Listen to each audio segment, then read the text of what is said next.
Vai, o que a gente vai falar hoje então? Não tô lembrando aqui, tô Pode começar. ativando. Mas foi você que começou a ideia aqui do... Muito. Podemos? Reativo. Baixa mais. Fala galera, estamos aqui mais uma semana para gravar o Arc 2P. Eu sou o Danilo, estamos com o Samuel, Fala pessoal. o Satoshi Opa! e com a Elis. Oi. E hoje, qual que é o nosso tema, Samuel? O tema. Ih, mas pera aí. O Satoshi baixou o negócio. Volta. Não decorou? Que isso, são que a duas palavras. É que a gente tem a nossa cola, entendeu? Tem a cola. Não, mas todo mundo tem a cola. O Silvio Santos tem a cola dele lá no programa. Não tem não. Tem, ele fica com o papelzinho na mão. É Assim. na Silvio mão, Santos né? tem? Direto. Não, É. o Faustão. Tem os caras É o que Faustão. diretamente Faustão. para ele. Isso aí, né? É o Enfim, Faustão, a gente o tem a Silvio nossa não cola tem. aqui, é isso aí. A cola do Silvio é o Rock. Morreu. Silvio é no improviso. Não, como assim Rock morreu? Não? Que isso, Não, quem matou morreu já. foi o É tipo Sombra. Chaves. O Sombra. Sombra não, como chamou o outro? Lombar. Lombardi. Senhora. Ele morreu lá, e ele tá vivo. E qual é o tema de hoje, Samuel? Bom, pessoal, o tema de hoje vai ser modelo de contratação, certo? E aí, na verdade, a gente vai discorrer um pouco sobre as possíveis etapas, né? E o que o...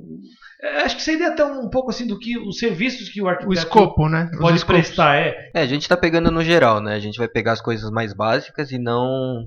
Porque tem coisas mais específicas, Sim. né? Então a gente não vai chegar nesses detalhes, mas pegar um geral, um apanhado geral do que um arquiteto pode fazer. Só para você aí que está ouvindo, se você pensa em contratar, ou até você que é arquiteto ou estudante e pensa para que área você quer seguir, ou como você consegue atender mais de um tipo de público, você consegue mudar a forma, o que você entrega, ou o que você, os seus serviços para poder atender públicos diferentes, né? Então, E é importante dizer que esse tema de hoje, né?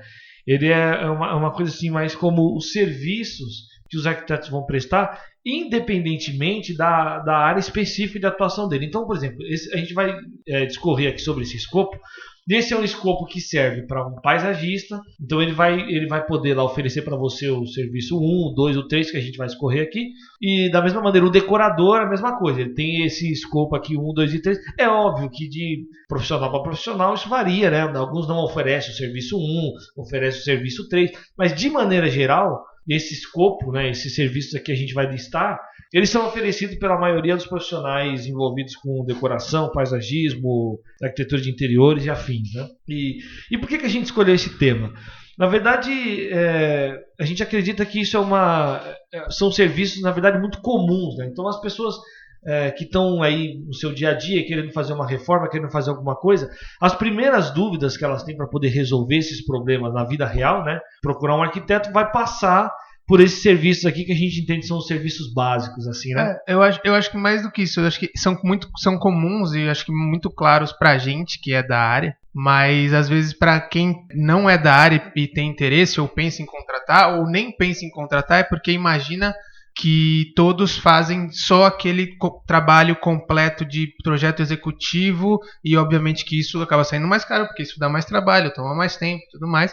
E na verdade a ideia aqui é mostrar um pouco que existem entregas, existem ajudas, serviços que o arquiteto presta, que não é esse trabalho completo, que consequentemente tende a sair mais barato, mas que também te dá um auxílio, te dá um caminho para você conseguir executar o que você precisa e tirar suas dúvidas. É uma né? compartimentação de um Exatamente. escopo mais completo, né? Exatamente. Então, dependendo do que você aí na sua casa está pensando em fazer alguma reforma ou alguma coisa, que não necessariamente você vai precisar de todo o serviço do arquiteto, no escopo completo, aqui a gente vai dar vamos segmentar. Acho que é mais ou menos por aí, certo?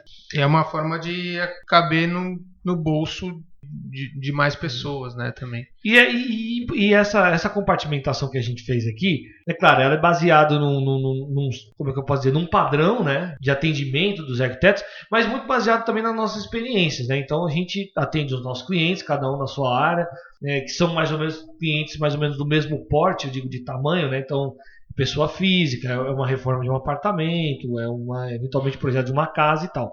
Baseado nessas experiências, na necessidade que essas pessoas nos trouxeram ali, né? Que a gente elencou esses pontos aí, eu acho que vai ser importante. Vamos para o primeiro ponto, né? Então, eu acho que partindo de novo de uma coisa mais básica, para aumentando aí a complexidade, né, o nível da coisa ficando mais denso o trabalho E mais completo, né? e mais completo, eu acho que uma coisa mínima, assim, um básico que um arquiteto pode oferecer, na verdade seria o que a gente vamos chamar aqui de serviço 1, o serviço mais básico, que é uma avaliação. O que seria necessário, o que seria exatamente uma avaliação e o que essa avaliação entrega para o cliente, né?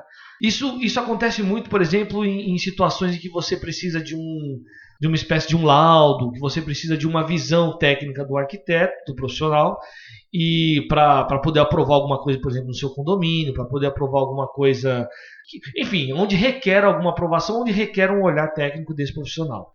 E muitas vezes essa avaliação também é usada quando uma pessoa pensa em alugar ou comprar um imóvel e ele está nessa dúvida se aquele imóvel vai atender às necessidades dele. Então, às vezes ele fala, pô, eu tô na dúvida entre 2, 3 imóveis para comprar ou para alugar, mas eu queria que você viesse avaliar para saber se as minhas necessidades vão poder ser...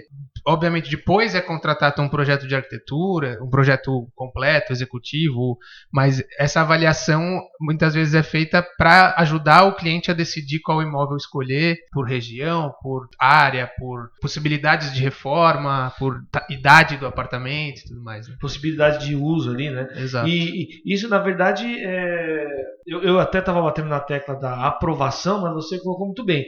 Isso não necessariamente precisa ser uma aprovação, não que o cliente está necessitando, né, de uma aprovação do condomínio, não só isso, mas isso que o Danilo colocou é muito importante, porque é o parecer técnico de um profissional sobre possíveis possibilidades do que você vai poder fazer ali, né, do que o cliente vai... É para ajudar numa escolha, mexer, né? O cliente final ele tem algumas opções que ele não consegue decidir e quando vem esse olhar técnico, sabendo o que o cliente precisa, é mais fácil que o arquiteto consiga direcionar, esse aqui é melhor por conta disso, esse aqui é melhor por conta disso, e aí normalmente pode entregar um relatório dizendo as vantagens e desvantagens de cada um dos imóveis para o cliente poder tomar a decisão com mais confiança. Eu tenho um exemplo que é um pouco parecido com isso, até acho legal a gente, a gente acaba trazendo um pouco das nossas experiências, né?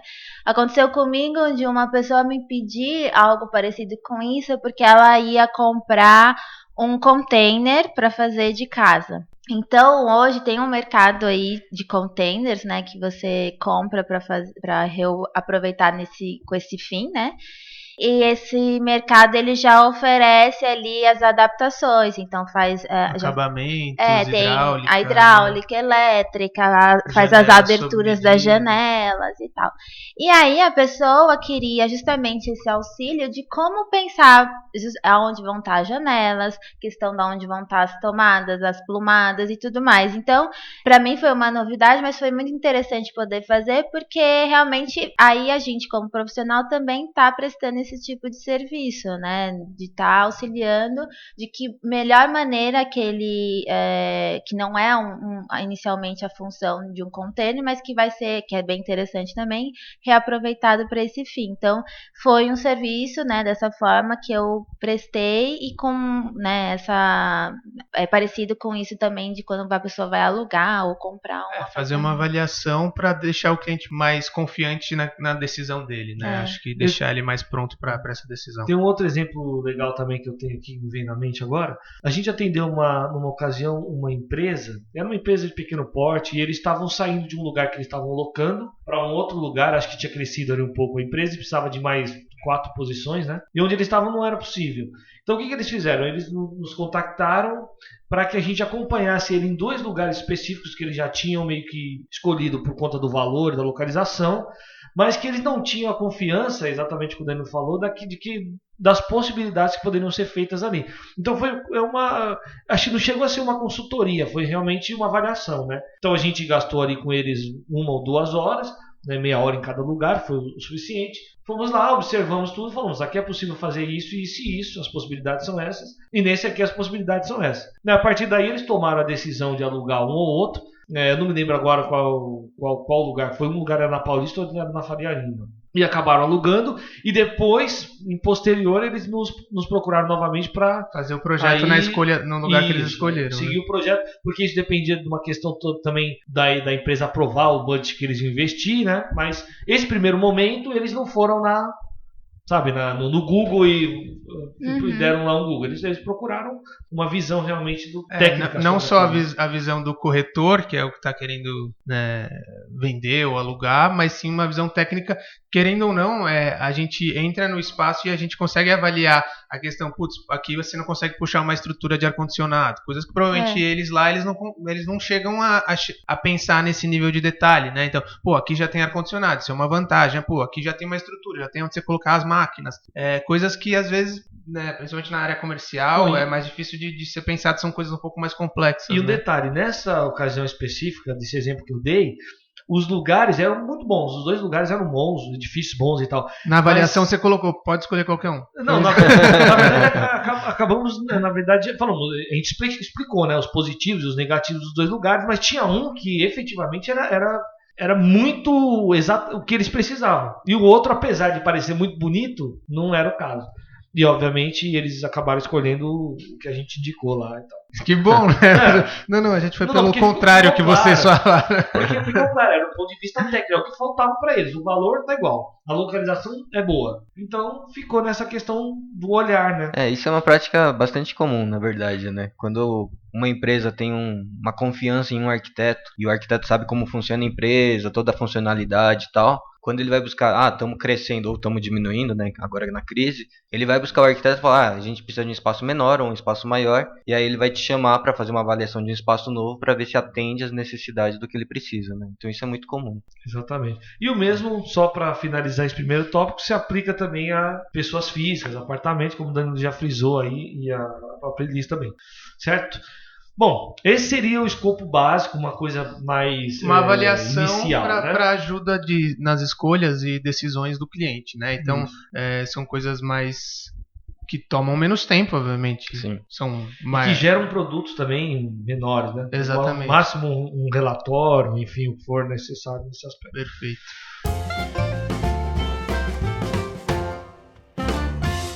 Incrementando um pouco mais aí o escopo, e agora já na mesma linha ainda, a gente vai agora partiria para uma consultoria, né? Então, qual que seria efetivamente a diferença de uma avaliação para uma consultoria? A consultoria basicamente envolveria mais aspectos técnicos, né? Gasta-se mais tempo para fazer isso e emite-se ali ao final da consultoria um entregável um pouco maior, né? Um documento um pouco mais completo, onde ali já se emite uma RRT, né? Que é o registro de responsabilidade técnica, onde esse registro já consta como uma consultoria. Então isso já é uma, como eu posso dizer, um serviço certificado pelo CAL, né? Em que a gente já, enfim, a coisa já fica um pouquinho mais séria, né? E o que seria de novo ou melhor, qual talvez a diferença principal entre uma avaliação e uma consultoria? Fica aí para você pensar. Na verdade, a avaliação é uma pré-consultoria, né? É o que vem antes. Uma consultoria ali a gente já estuda mais um pouco o caso, né? Não é uma coisa, vamos junto lá e resolve, né? Não é só isso. Você não resolve só numa visita, avalia, isso aqui tem isso, faz um relatório e acabou. A consultoria ela tem um entregável maior, e tem um tempo maior de análise, né? Vamos dizer assim. É uma avaliação um pouco mais profunda. Que nem pega um caso que o Samuel falou, né, tá pensando numa empresa expandir, ver se cabe o número de pessoas, aí tem um pré-estudo, a gente até faz uns layout ali para ver se atende, né, então a gente evolui um pouco mais a ideia, então a gente não chega a desenvolver, mas sabe que tudo ali vai entrar no espaço, né, a gente sabe as áreas que delimitam, não que aquilo vai ser o projeto, mas a gente consegue ter um esboço já daquilo. É uma linha um pouco tênue, mais concreto, verdade, né? Essa entrega é um pouco mais... acho que tem mais o envolvimento do profissional na criação até, né?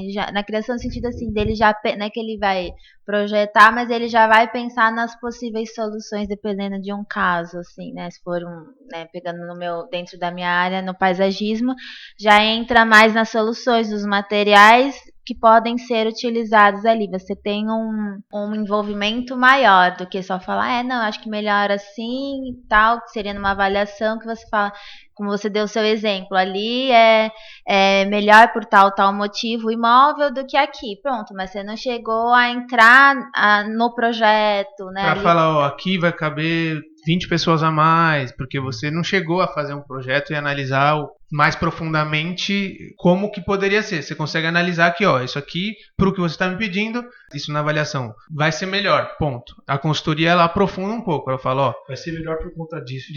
Disso, aqui você consegue expandir para ter mais 10 pessoas no seu escritório, então tem essa possibilidade, se isso for a necessidade do cliente. Então ele acaba tomando um pouco mais de tempo, mas também ele acaba tendo um produto que você entrega um pouco mais concreto, sei lá. E há indicações de fornecedores também, né? Tem pessoas que fazem acompanhamento, né, com uma consultora, então a sua hora, né, o seu envolvimento também em questão de horas, assim, é bem maior. Sugestões de acabamento, né? Já chega perto do entregável, né? De alguma coisa entregável, mas sem a parte de projeto executivo ou um projeto básico, né? Exato. E dentro dessa ainda área de consultoria, também existe muito a parte de escolha de móveis, não só às vezes visitas a lojas com os clientes para você ajudar a escolher o melhor móvel ou dicas do que isso funciona com aquilo, né? Isso não vai combinar, né? Então também serve como uma consultoria, essa visita às lojas para ajudar a escolher o produto final para a casa dele. Eu acho que essa questão da consultoria, nesse ponto que você falou, de um acompanhamento, de uma escolha de imóveis, né? A consultoria ela pode acontecer em 2 momentos. Poderia ser uma consultoria inicial, como a gente frisou antes, de uma coisa, de um imóvel novo, que a pessoa precisa ter esse parâmetro técnico. E nesse aspecto de você escolher um móvel, escolher uma coisa, normalmente isso acontece depois que o projeto foi feito, até uma separação, né? Quando a obra já finalizou praticamente. Exatamente, a obra está quase pronta, aí ela... Bom, eu não quero um projeto, por exemplo, de decoração, mas eu gostaria de uma consultoria para que você ajudasse a compor o meu espaço aqui, né? Uma outra colocação que eu ia fazer, eu acho que tem uma diferença aí, apesar de eu ter dado no início um exemplo de pessoa física, né, ou melhor, pessoa jurídica para avaliação, eu acho que a avaliação era muito, muito voltada assim, para a pessoa física mesmo. Então é uma coisa mais comum, sem emissão de um RT, uma coisa mais simples, o cara precisa saber. A consultoria... Aquela famosa, cara, tô precisando de uma dica. Me dá uma dica, daquela uma ideia. Preciso fazer isso, né?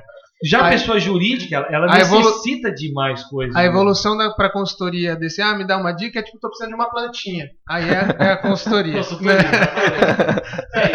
É uma coisa rápida, eu só preciso de uma plantinha. É um desenho. Normalmente a pessoa jurídica sabe que não vai chegar para o profissional e falar, eu preciso de um negocinho. Ele já vai com aquela cabeça de empresa, bom, eu preciso ter um documento que você vai me dar, eu vou documentar aqui, guardar e tal. Então tem acho que essa diferença aí, apesar de eu ter dado o exemplo, né, contrário, mas pode acontecer também. Pode acontecer também, né?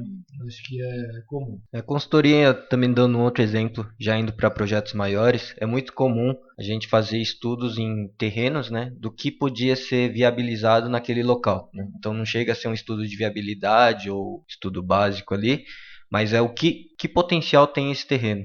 Então a gente desenvolve estudos para é meio que uma consultoria mesmo do que a gente poderia ser feito lá e quem poderia ser os potenciais investidores, né? E aí a gente desenvolve essa parte também. Isso atrelado também a questões legais, né? Tipo, qual que é o potencial daquele terreno, pensando conhecendo na questão a legislação, coeficiente de aproveitamento, taxa de ocupação.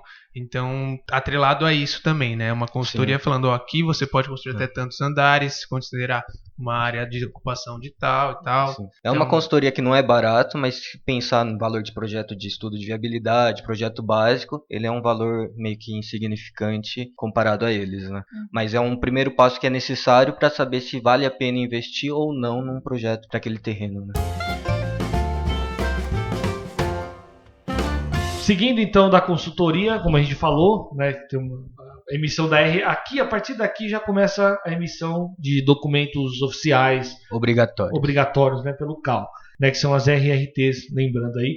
Inclusive, a gente já fez um programa sobre isso. Então, quem quiser saber mais um pouco sobre essa questão da RRT aí, dá uma olhada lá nos históricos dos nossos programas postados lá, que vocês vão entender melhor, certo? Muito bem. A consultoria, além da questão da avaliação, emite, então, um documento oficial. A partir da consultoria, aí a coisa realmente começa a ficar já... Os produtos já começam a ser mais... Só lembrando que a consultoria nem sempre emite RRT, né? Não necessariamente é obrigatório. Tipo um estudo lá de se o terreno é possível ou não, ninguém emite RRT porque não faz muito sentido. Mas você pode emitir... Não, mas é que a RT não é emitida em cima dessa opinião, ela é emitida em cima da consultoria. Não, então, mas não necessariamente você é obrigado a entregar isso, porque é indiferente para o cliente. Então, não precisa de ninguém assinando uma responsabilidade técnica de um negócio que não é só para ver se é possível ou não. Não, sim, não, entendi, mas a questão é, por exemplo, a avaliação. Para que você emitir uma RT para avaliação? Então, aí é que não faz sentido. A consultoria, você entende que a consultoria é um passo a mais e o cara precisa de um parâmetro técnico para isso. Não é obrigatório, mas subentende-se. Já pode emitir, mas não que seja obrigatório. O cara vai querer algum documento seu para falar, ele me falou que esse aqui é porque assim. Ele me falou que esse terreno ia ser melhor, então eu não quero mostrar que não fui eu que escolhi, foi esse responsável aqui. Tanto que uma entrega da consultoria de uma avaliação de um terreno, né, de um levantamento ali de estudo, se é possível ou não tem validade nenhuma se o cara resolver construir com pedreiro. Sim. Então por isso que nem se emite, né?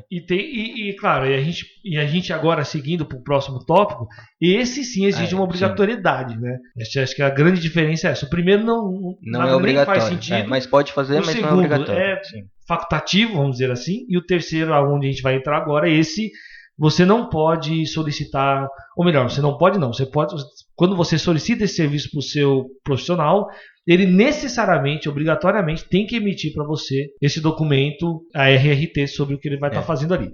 Bom, avançando o escopo da pós-consultoria, indo para um pouco mais detalhado, a gente vai para a parte de projetos, que alguns escritórios dividem de várias formas e você pode entregar desde a primeira até todas essas etapas. E agora a gente vai listar quais costumam ser essas etapas na maioria dos escritórios. A gente normalmente começa pelo estudo preliminar, que é uma evolução, muitas vezes, daquela consultoria, que você deu uma estudada básica para saber qual ambiente, qual imóvel era o melhor para ele.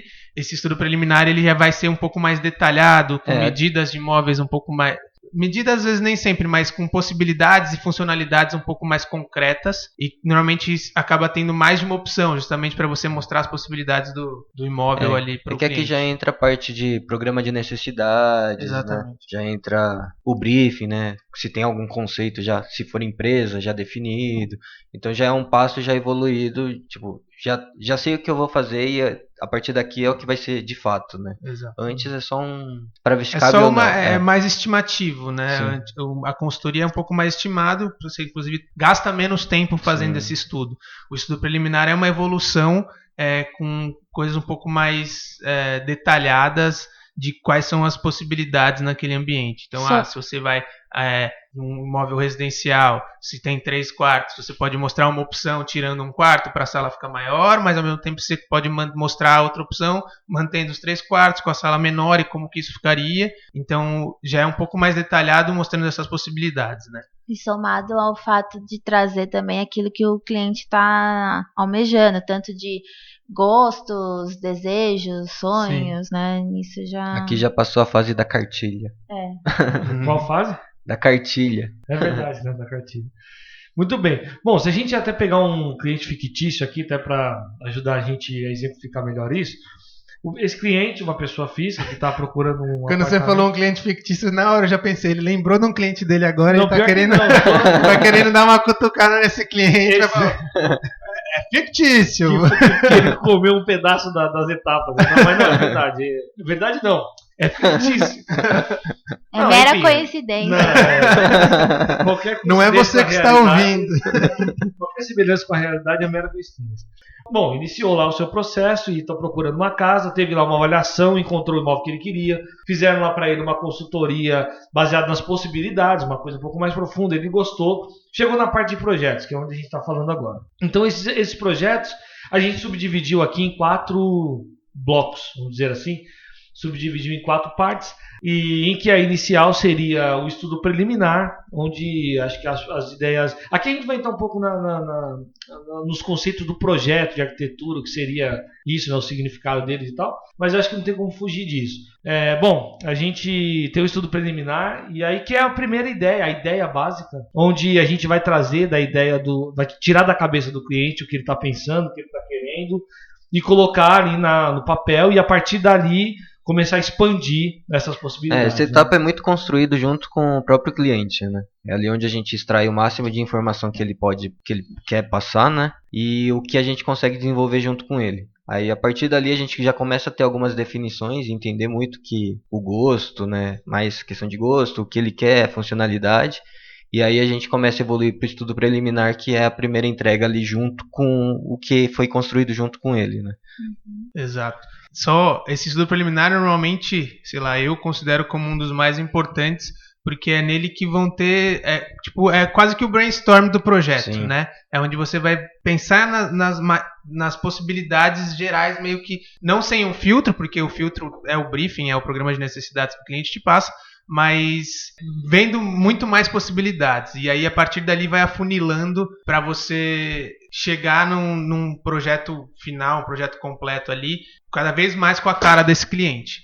Eu acho que é charmoso que cada um falou a sua forma, o que é estudo preliminar. Né? Bom, partindo do estudo preliminar, então, a gente avança para o projeto básico, que aí, como vocês podem ver pela diferença da nomenclatura, né, o projeto já adquire um caráter mais técnico, onde já pode acontecer algumas medidas, algumas definições. Pode não, já acontece. Já foi feita aquela escolha mais definida pelo cliente das opções, isso, né? Então começa a escolher também a questão de acabamentos, já começa a ver começa a se tornar mais real, sem dúvida, mas ainda com questões a serem aprofundadas, né? Mas acabamento já aparece. Então, assim, é o básico realmente para o entendimento de como é possível a construção, a realidade, aquilo tornar-se realidade, né? Então, é bem, bem real comparado a um estudo preliminar, mas ele ainda tem necessidade de mais detalhamento, que vai entrar na próxima etapa, que é a etapa que vai para ser enviado para a obra, que aí precisa daquele detalhamento mais específico. Aqui dependendo de quem assumir, né, para construção, na execução ali, ele já consegue já se virar bem. Né? É uma etapa que um profissional da área já consegue desenvolver. Por isso que eles chamam de projeto básico, né? É o básico que eles precisam para poder construir. Na verdade, tem alguns escritórios de arquitetura que chamam essa etapa de anteprojeto, porque é o que vem antes do projeto executivo, que seria o próximo tópico que a gente iria falar. Mas na verdade, todos esses itens que a gente está falando, eles são uma evolução, né? Então o estudo preliminar é uma base, inclusive ele se entrega menos, porque como se tem menos coisas decididas, você não consegue sair entregando um monte de coisa. Você primeiro precisa decidir a planta, o layout, as coisas básicas, só para não confundir com a próxima etapa, mas as coisas mais simples, preliminares, mais simples, para depois evoluir para um projeto básico ou para o anteprojeto, que começa a ter um pouco mais de detalhes e escolhas, definições junto com o cliente. Eu acho que é até importante frisar que existe aqui, até entre nós mesmo, algumas divergências, porque nem todo mundo divide da mesma forma as tarefas. A mesma divisão. Às vezes a primeira etapa o cara entrega um pouco mais, o outro entrega um pouco menos, mas basicamente acho que é isso aí. E é difícil você vender só um estudo preliminar, né? Geralmente já está incluso já num projeto básico, né? Então é meio que essa etapa dividida em 2 internamente, mas que para contratação geralmente é uma coisa só. E isso depende muito também da questão do cliente, do que o cliente necessita, né? Eventualmente ele está tentando convencer alguns investidores lá de entrarem numa empreitada com ele, e ele precisa de uma coisa mais básica mesmo, um estudo, a ideia é isso daqui. Se aí ele conseguir convencer, ele avança para uma coisa, ou eventualmente ele precisa, ele já quer o estudo básico, né? O projeto básico chamado de projeto. Geralmente na busca de investidores, a gente já entrega ele com aprovação na prefeitura, que é uma garantia que aquilo é execuível, né? Execuível? Ou executável. Executável. Então é uma garantia que ele sabe que aquilo é possível. Então aí já vem com números, tabelas de gráfico de lucro, investimento e tal. Então é muito mais viável. É por isso que para esse tipo de coisa a gente evolui até o projeto de aprovação legal. Que já é o próximo. Resumindo, porque o estudo preliminar ele é uma coisa muito menos factível, muito menos executável. Então, assim, você pode desenhar o que você quiser. Cabe 4 quartos aqui. Tipo, aí na hora que você vai ver como que você vai desenvolver isso, começar a pensar em marcenaria, você às vezes vê que... a gente também não vai tão longe assim. Não tão longe, mas o que eu quero dizer é que, assim, ele é uma coisa menos executável. Então, principalmente na questão de empresas e tal, isso é legal como uma ideia, mas você não sabe se aquilo é totalmente... Pode ser. O Satoshi colocou esse caminho aí, imagino que é como ele procede com os clientes dele e tal, né? Mas eu tenho muitos clientes, por exemplo, que o pensamento deles, na verdade, é o contrário. Então, eles partem para um estudo preliminar, que é uma coisa básica, e não querem avançar mais do que isso. Obviamente, entendendo que quando a gente fizer esse estudo, ou melhor, até o anteprojeto, o projeto básico, você vai levar em consideração padrões de prefeitura, questões, e que aquilo vai ser, é possível de ser aprovado, porém com algumas pequenas modificações que no momento oportuno vai acontecer. Mesmo porque um projeto legal, ele envolve gastos, né? Sim. Então você tem custos ali, então muitas das vezes eles querem ter um gasto mínimo para poder ter pelo menos esse panorama geral, as pessoas na mesa entenderem do que se trata, a partir daí, ok, é isso que a gente quer? Bom, vamos partir agora para uma coisa real e verdadeira, né? E aí, passando do estudo, a gente passou pelo estudo preliminar, depois pelo anteprojeto ou projeto básico, e aí, nesse tempo, existe também a parte do projeto legal, que seria para as obras necessárias, para os projetos necessários, a aprovação em prefeitura. E aí, sim, isso é um ponto interessante para se falar, que não são todos os escritórios que fazem esse tipo de serviço. Existem alguns escritórios especializados nisso, que não fazem nenhum dos outros que a gente comentou antes, só fazem a parte de aprovação de prefeitura. Existem outros escritórios também que fazem todas essas partes, mas são menos, né? Porque por precisar de um conhecimento bem detalhado sobre como você vai conseguir aprovar cada uma das coisas. E como varia de cidade para cidade também. Né? Justamente a gente vai ter um episódio só sobre ele, porque é realmente uma coisa que demanda muito... Um projeto legal, né? O projeto legal pode ser conhecido também como projeto de prefeitura, enfim. Projeto de aprovação. Projeto de aprovação. Ele não é tão legal assim. É o trocadilho do Danilo aí que tava faltando nessa... Mas eu acho que além do projeto legal, também já que você entrou nesse assunto de que alguns escritórios ou profissionais só fazem isso, enquanto que outros não fazem, tem também escritórios e profissionais. Quando eu falo profissionais é porque existem profissionais que são somente eles e eles que não tá dentro de um escritório, que fazem o estudo preliminar e o projeto básico, e aí outro escritório só que vai fazer executivo. Porque às vezes Você vindo com spoiler já, executivo era o próximo tópico. Não, mas sabe que você colocou essa questão de segregar, porque às vezes tem escritório, você acha que você pegou um escritório e vai até o final, não necessariamente. Você pode contratar um ilustre escritório, que é muito comum, que faz até o projeto básico, então você arca por aquele valor, por ser um escritório de renome e tudo mais, enquanto você contrata depois um só pro projeto para evoluir esse projeto. Geralmente também tem a possibilidade de fazer um contrato casado ali, né? Então, sei lá, pega o Álvaro Siza, né? Saindo um pouco do Brasil para não citar nomes internos aqui. Pra não causar constrangimentos? Acho que ia falar Cauí, hein? Tipo, o Álvaro Siza hoje ele não desenvolve um projeto executivo, né? Mas ele chega até um nível ali de estudo preliminar básico, né? Não sei se ele chega até o básico hoje, né? Mas ele chega muito próximo disso e chama o Eduardo Souto de Moura, por exemplo, para desenvolver o executivo, né? Tem escritórios que definem o básico num básico assim, to be defined, que é uma coisa que, né, para ser definida. Tudo ele coloca lá para ser definido e acaba caindo. Mas a gente vai entrar num tópico que não vale a discussão para o tema de hoje, mas aí quem está no projeto executivo que tem que ficar decidindo, escolhendo coisas. Quase que um novo projeto quando você vai evoluir nesse caso. Acho que essa repartição dos escopos para vários escritórios, ela é mais comum em projetos de grande porte, ou no mínimo de médio porte para cima. Sim. Se você que está aí ouvindo a gente é uma pessoa que tem um apartamento e tem a intenção de reformá-lo, muito provavelmente o profissional que vai fazer o estudo preliminar, depois o projeto básico, se necessário for um projeto legal de aprovação, e o executivo vão ser o mesmo, porque é tudo muito conectado, é tudo muito rápido, né? Não faz nem sentido picar. Então, Exato. acho que é importante deixar esse...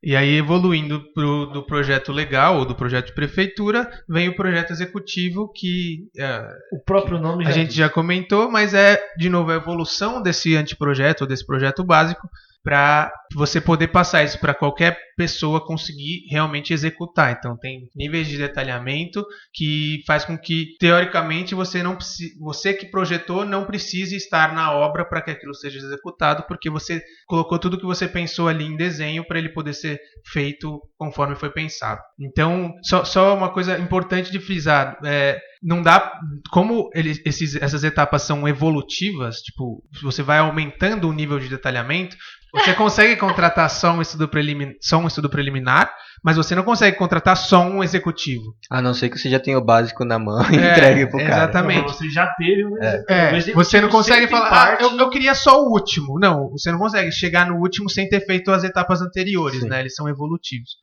Então é bem importante. Não sei se a gente falou, mas a gente não falou... Se já falou, eu vou repetir. Você falou, pula essa parte. A questão do projeto legal. Esse não, nem sempre ele é necessário, né? Dependendo do porte lá na reforma que você vai fazer.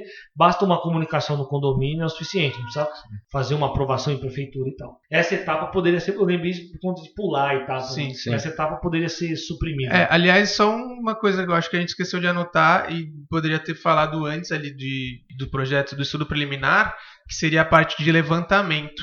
Pelo menos eu, no meu escritório, eu costumo fazer 4 etapas quando eu faço a proposta, que é levantamento, estudo preliminar, anteprojeto, que seria o projeto básico que a gente falou, e o projeto executivo. Então esse levantamento também é uma etapa que vem antes do estudo preliminar, porque muitas vezes não se tem planta do imóvel, e mesmo quando se tem, é importante conferir. ter essa etapa de levantamento antes de ir para o estudo preliminar, senão você às vezes acaba começando a projetar e a ter as ideias em cima de medidas que não são realmente como estão na verdade ali. Então é uma etapa importante e essa sim é antes do estudo preliminar, então ela pode também ser contratada sozinha. Eu quero só ter uma planta do meu imóvel antes de eu começar a fazer qualquer coisa, então o levantamento ele pode ser contratado antes do estudo preliminar e tudo mais. O levantamento é fazer a medição do local. Isso. Fazer a medição e deixar isso documentado, ter essa planta documentada. Até eu vou tentar dar uma explicação por que não está lá, porque quando a gente elencou esses tópicos, de novo vai exemplificar aquilo que a gente falou dessas divergências, né? No meu caso, eu acho que foi o Satoshi também, se salvo engano, vai na mesma linha. O estudo preliminar já engloba o levantamento, como se não fosse possível dissociar. Ou seja, eu não posso fazer um estudo preliminar para você sem antes medir o espaço no qual você tem. Perfeito, mas é importante a gente separar, porque o cara pode contratar só o levantamento. Eventualmente você quer só ter a planta do seu imóvel. Inclusive a gente fez uma vez, lembra que a gente fez um levantamento de um clube de golfe? Então era só o levantamento. Como o projeto era muito antigo, a planta estava muito diferente da real, a gente fez um levantamento só para passar as plantas do jeito que era hoje, né? Quase que um as-built, né? Mas não deixa de ser um serviço de levantamento. Então é importante colocar isso como um tópico antes do estudo preliminar ali. É só explicar o as-built, né? Para quem não é arquiteto. Já que comentamos. O as-built é só o... É o levantamento depois que a obra foi concluída. É o executivo que teve modificação e aí no final você corrige ali só para ter a versão final do projeto, né? Exato.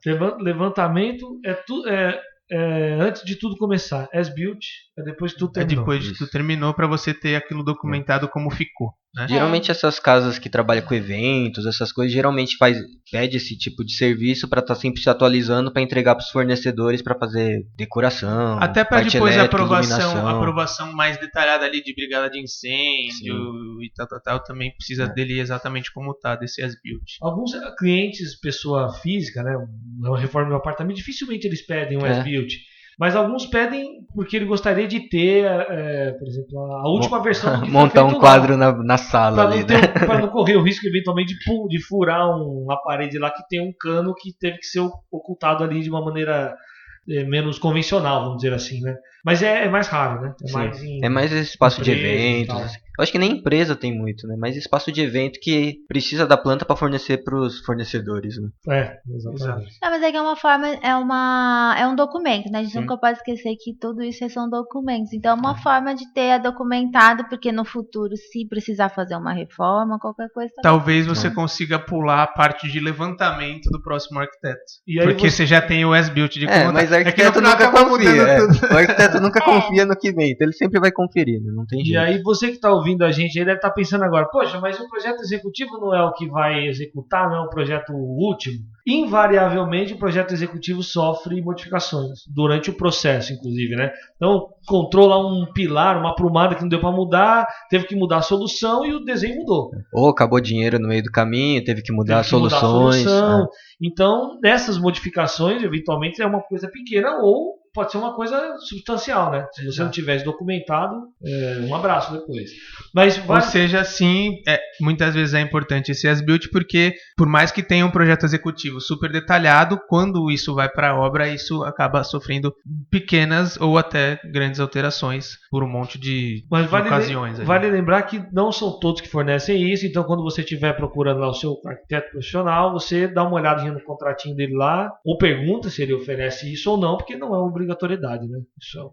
Sim. É uma escolha do cliente, Geralmente esse serviço da as-built está atrelado a acompanhamento, né? Não a projeto executivo. Exato. Que é para onde nós vamos agora, que é a etapa que conexão, pós-projeto. Pegando o gancho do Saltanche, etapas... Foi tudo treinado. São as etapas pós-projeto.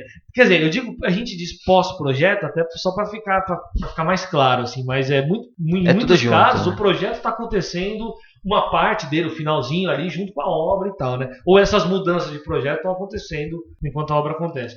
Mas muito bem, extinguindo a etapa de projeto, no projeto... Agora saindo do escritório... Projeto executivo, né? Saímos do escritório e fomos para a obra. Saindo do projeto executivo... Ainda não sai, porque o orçamento vai escritório. ser feito aí. Não, mas aí vamos supor que foi outro escritório que foi fazer, então saiu da tua mão. Então você fez esse projeto executivo, ele você tá tem um projeto completo. Exato, projeto completo, projeto executivo. Pra onde você vai agora? Você vai começar a orçar. Danilo, você tem um projeto completo na mão. É um talk show aqui? Tá ok? Ok. Você tem um projeto executivo na mão, tudo bonitinho lá. O que você faz agora? Você não vai lá e executa, você primeiro orça. Fica você desesperado. Você vê as possibilidades, quanto vai custar, quanto vai... às vezes até parte desses orçamentos, dependendo do escritório, do tamanho de obra, começa já enquanto você está no anteprojeto. Sim. Boa parte desses orçamentos. A gente separou aqui como uma parte de execução, porque existem também escritórios que fazem só a partir desse momento. Então, às vezes, você tem escritórios que só fazem até executivo e aí o cliente vai lá e entrega para um escritório, ou para uma construtora, ou para uma empreiteira, que já começa a fazer esses orçamentos para depois executar essa obra. Então, o orçamento é uma parte que às vezes pode estar andando junto com o anteprojeto, quando o escritório faz as duas partes, mas ele também pode ser uma parte separada. No final do projeto você começa a orçar para ter ideia de valores e muitas vezes também de prazos e tudo mais. Quando ele acontece junto com o anteprojeto, como você falou, ele tem um caráter mais de estimativa de custos, né? Então não é uma coisa muito linkada à realidade. Não tem negociação, né? Exatamente. Quando terminou o projeto executivo, que todas as definições já deveriam, né, estar no papel, tamanho do interruptor, quantos são e tudo mais, desde este pormenor até coisas maiores, aí entra o projeto. Aí sim seria um orçamento interessante. mais detalhado, com negociações, com formas de pagamento. E aí, de novo, pode ser que o profissional que você contratou para fazer o projeto já faça esse orçamento para você, fininho, arrumadinho, todo detalhado, ou, como é o caso que você colocou, um outro escritório venha fazer isso aí.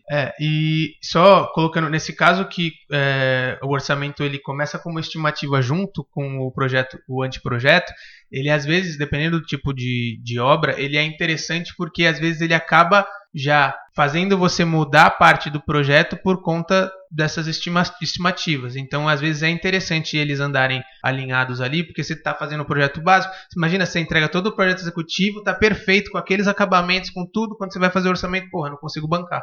Então, quando você consegue estimar, quando você consegue estimar enquanto ainda está na fase de anteprojeto, às vezes você consegue alterar algumas coisas em projeto para fazer ele ser executado com mais certeza, principalmente na parte de budget do cliente. Tem um detalhe que eu queria salientar nessa parte do orçamento, a relação do orçamento com o projeto executivo. Existem escritórios que têm uma política de não modificar o projeto executivo. Então, uma vez que ele terminou o projeto executivo, se você vai precisar mudar por qualquer motivo, se você ficou muito caro, por exemplo, essa revisão vai praticamente gerar um novo escopo de projeto. Você vai ter que pagar um FII a mais para isso. E tem outros escritórios que já colocam, né, na primeira proposta uma revisão. É possível ter 1 ou 2 revisões do projeto executivo, dependendo do porte dessa revisão. Por isso é importante também o cliente abrir o jogo desde o começo para falar quanto que ele pode gastar. Né? Exatamente. Mesmo porque o projeto executivo, a gente falou aqui, explicamos cada um deles, mas o projeto executivo é o que mais pode gerar trabalho técnico aí, numa horas de trabalho, porque realmente é uma coisa muito minuciosa, enfim. Então, se uma pequena mudança, na verdade, vamos mudar aqui essa pia daqui. Não ia pôr forro, agora eu vou pôr forro. Pô, por exemplo, tem planta extra, tem detalhamento extra de como vai influenciar. Toda a planta de luminotécnica, vai mudar toda a planta de forro, os cortineiros todos vão ser alterados. Toda a parte de elétrica vai ser alterada, porque interruptores, tudo isso acaba mudando. Então, se a gente falar de um projeto de um apartamento, existe um trabalho X ali para ser feito. Se você falar de um projeto de uma casa, você eventualmente vai ter que compatibilizar isso com os complementares, né? Possivelmente vai com hidráulica e outras coisas que talvez causem interferência. Ou seja, é muito importante que no momento do orçamento essas definições do projeto executivo realmente estejam cravadas e que você tenha já uma ideia do orçamento para que não gere uma modificação muito grande. Por isso, alguns optam por orçar no anteprojeto e já ter ali uma previsão do que vai acontecer lá na frente.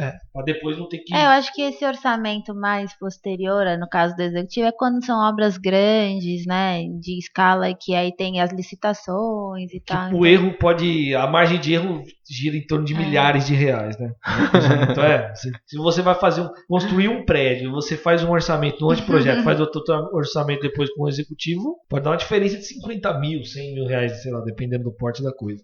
Só lembra, tem muitos escritórios, sei lá, eu quando faço todas essas etapas, eu costumo colocar a revisão como algo livre para o cliente, mas a partir do momento que aquela etapa foi aprovada, a gente está evoluindo para a próxima, aí eu não posso voltar atrás. Então, tipo, é a mesma coisa, eu estou num anteprojeto, estou começando a detalhar, aí ele chega e fala, então, sabe o estudo preliminar? Então, queria colocar mais um quarto. Bom, aí, como o estudo preliminar ele já foi aprovado, se eu tiver que voltar em etapa, aí sim cobra esse FII. Depois que, até ser aprovado, pode ter revisões. Não coloco à vontade, porque senão a gente fica 17 meses numa etapa, mas é mais tranquilo de fazer essa revisão, porque não foi nada batido o martelo. A partir do momento que você bateu o martelo numa etapa e passou para a próxima, e você quer voltar uma etapa, aí sim tem custos. Tem custos, porque você realmente vai ter que mudar muito tudo que você já fez, jogar boa parte do que você já fez fora, né? Você falou dessa questão de aumentar um quarto, né? Isso pode parecer um absurdo, mas não é. Eu tive um cliente,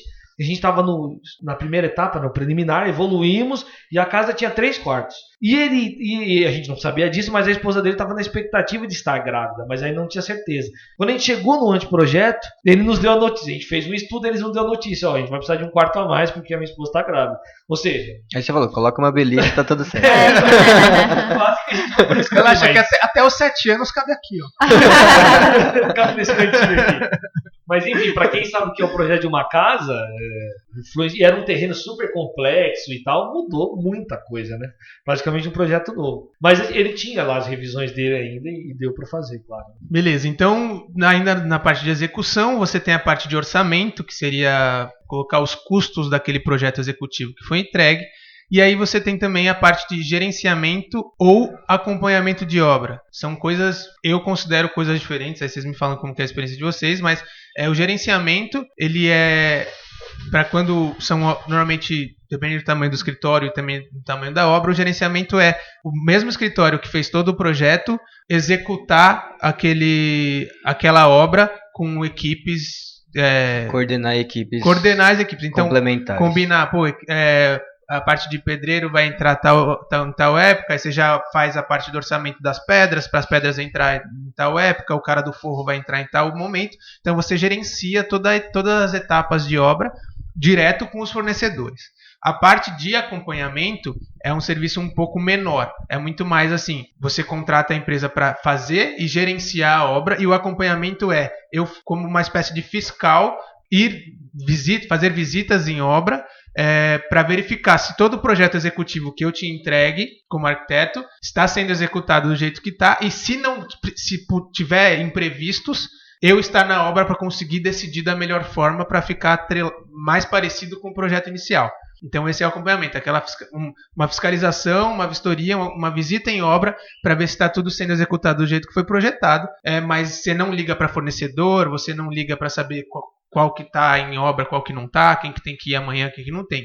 Então é um escopo um pouco menor, mas que é bem importante para que a obra saia o mais parecido com o projeto possível. Eu acho que ficou claro aí no que você falou, mas eu só queria, acho que talvez insistir numa questão, que eu já tive clientes que tiveram essa dúvida sobre onde se aplica o gerenciamento e o acompanhamento, né? Você vai gerenciar o projeto, em que fase que é?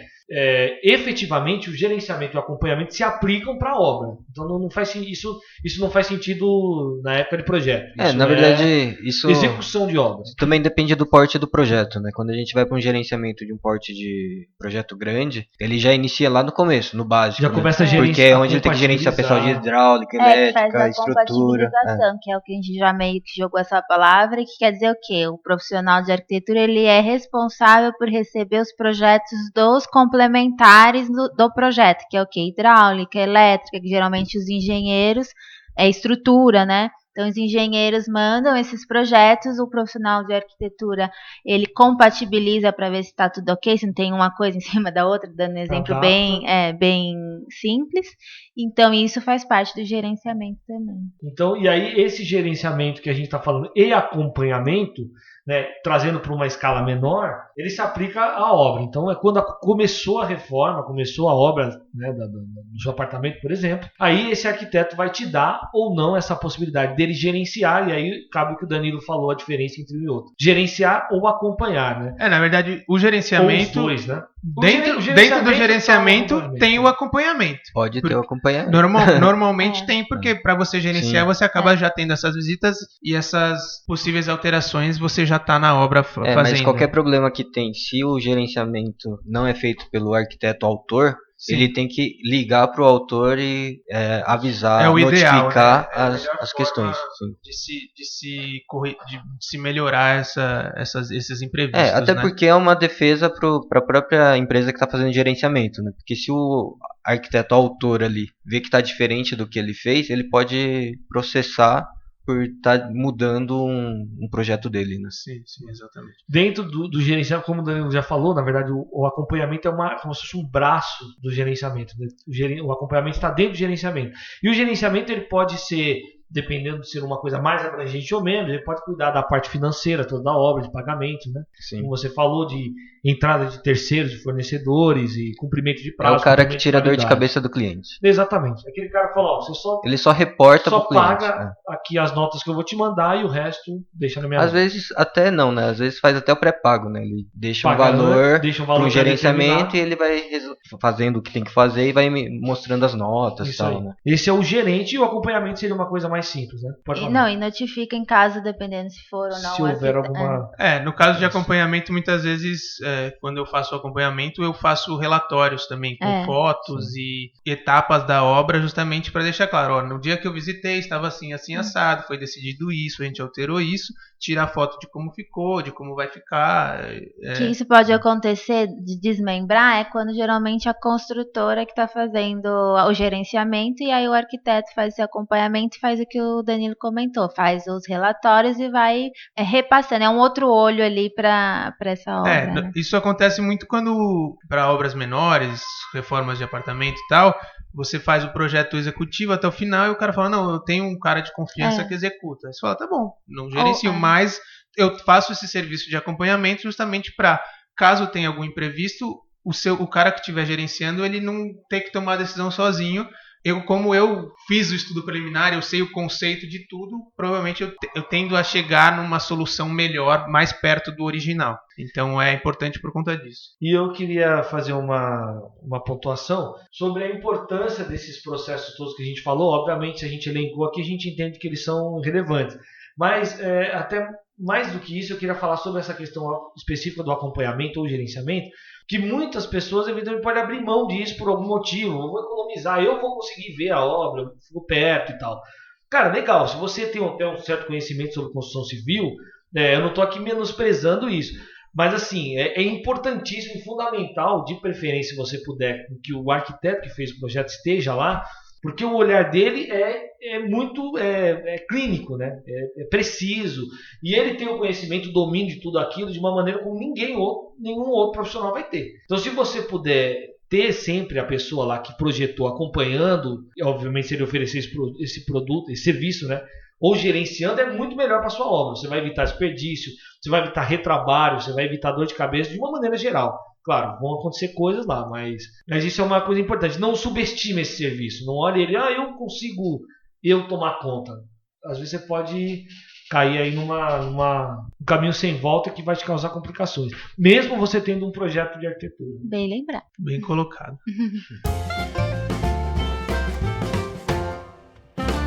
Bom, saindo do gerenciamento e do acompanhamento, né, a gente já até citou aqui os projetos complementares, a Elis falou ali sobre que esse processo pode acontecer lá atrás, junto com os projetos, ou uma pode fase de anteprojeto, de obra, né? Exato. Que na verdade são as especializações / projetos complementares. Né? O que são esses projetos complementares?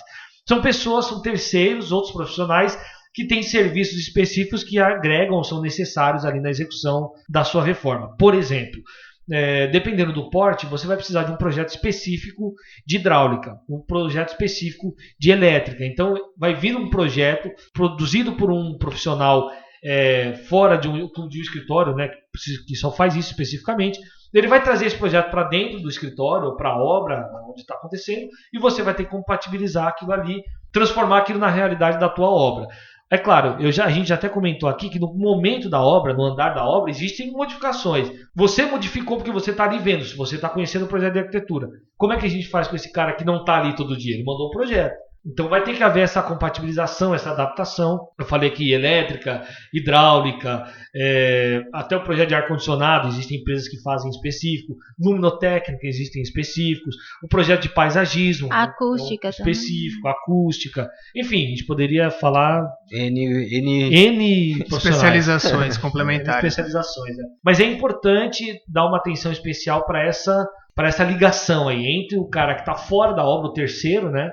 Que ele só vai chegar num momento pontual ali, e quem está no dia a dia, que está fazendo o projeto, para que essa compatibilização aconteça de maneira saudável. E só lembrando, num projeto executivo que o arquiteto entrega, existe uma planta de hidráulica, mas ela é diferente dessa planta de hidráulica do projeto complementar. A planta de hidráulica, normalmente, do arquiteto, do projeto executivo, marcando onde seria o ponto que vai a torneira, que vai o chuveiro, que vai o registro, que vai onde é o ponto. Agora, o projeto de hidráulica do complementar, ele é o caminho dessa tubulação, qual que é o tamanho que essa tubulação precisa, são questões muito mais técnicas, dimensões.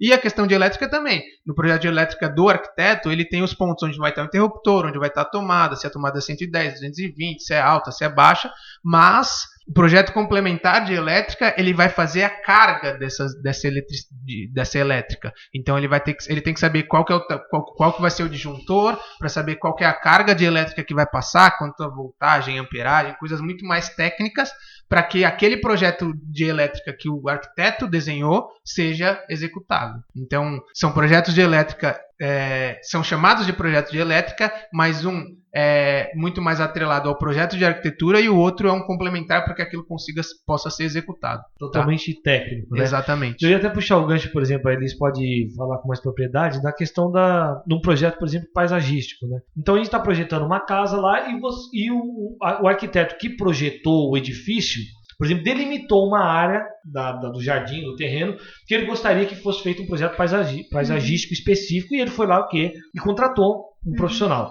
Esse profissional vai fazer o desenho lá da maneira como ele entende ser melhor, vai colocar as plantas que estão melhor adaptadas àquele...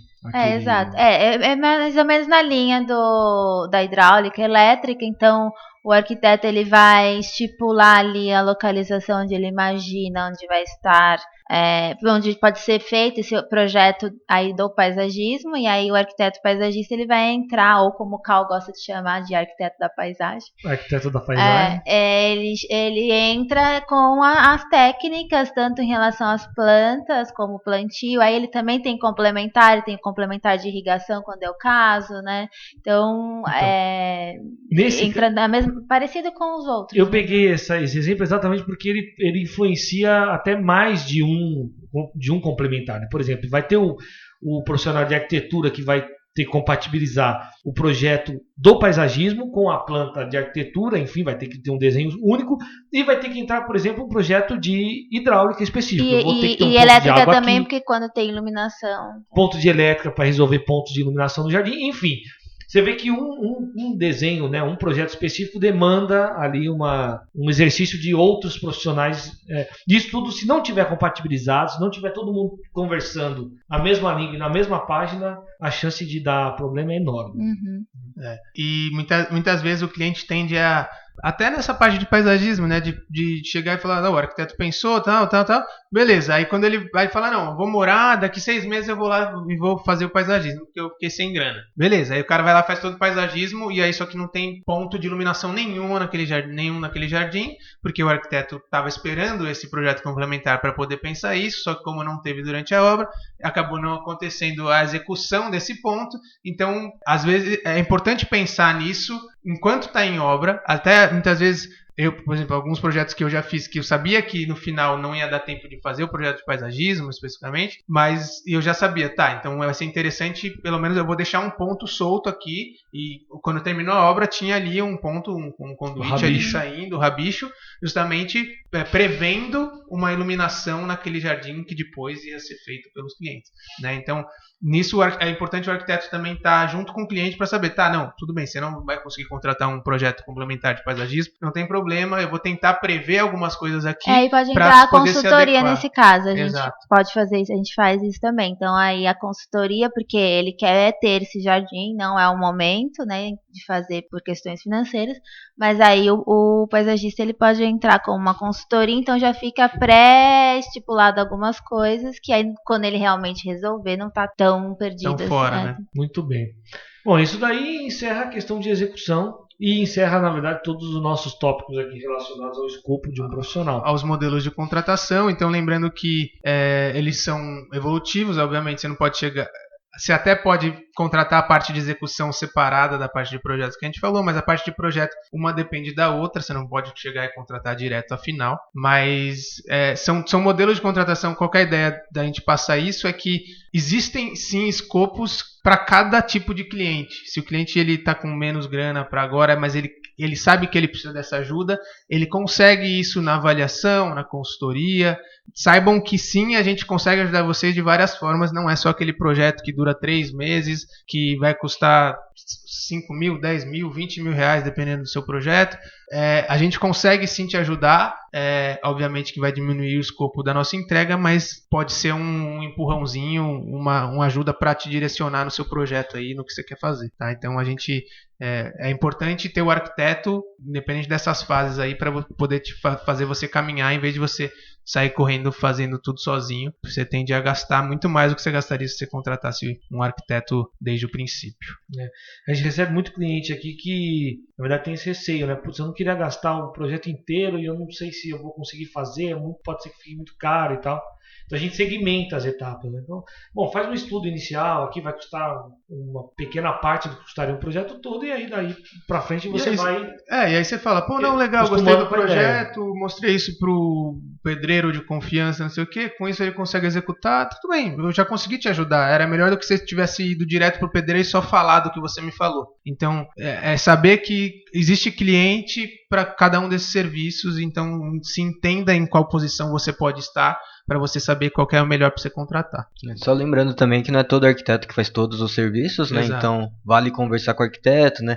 Ver se ele atende a sua demanda, e aí daí em diante vocês conversam ou não, né? E não todo arquiteto também compartimenta, tão compartimentado quanto a gente fez aqui, né? Às vezes o cara não faz só um estudo, eu faço o projeto inteiro e tal. Mas aí é isso que o Satoshi falou, você tem que procurar o que vai te atender, e com certeza um você vai encontrar. Que faça mais dividido. Muito bem, Danilão, alguma consideração? Acho que é isso. Acho que a gente foi bem completo, Elis? né? Você falou todas as etapas Perfeito. que a gente pode entregar, todas as formas de contratação que você está precisando de ajuda pode encontrar por aí. Agradeço aos ouvintes, todo mundo aqui da mesa. Se vocês quiserem entrar em contato com a gente, pode ser por e-mail, podcast.arc2p@gmail.com ou no Instagram, podcast_arc2p. Mandem comentários, sugestões de tema, alguma besteira que o Samuel falou hoje. Podem... Você fala, né? Você vai encher de comentário. Não vai encher de comentário. Vão falando com a gente que a gente tá fazendo tudo isso aqui pra vocês, então comentem, beleza? Valeu, até semana que vem. Valeu, galera, um abraço. Valeu. Tchau, tchau. Você quer fazer alguma colocação aí sobre isso? Vamos lá. Então vamos pro primeiro ponto. Foi tão completo.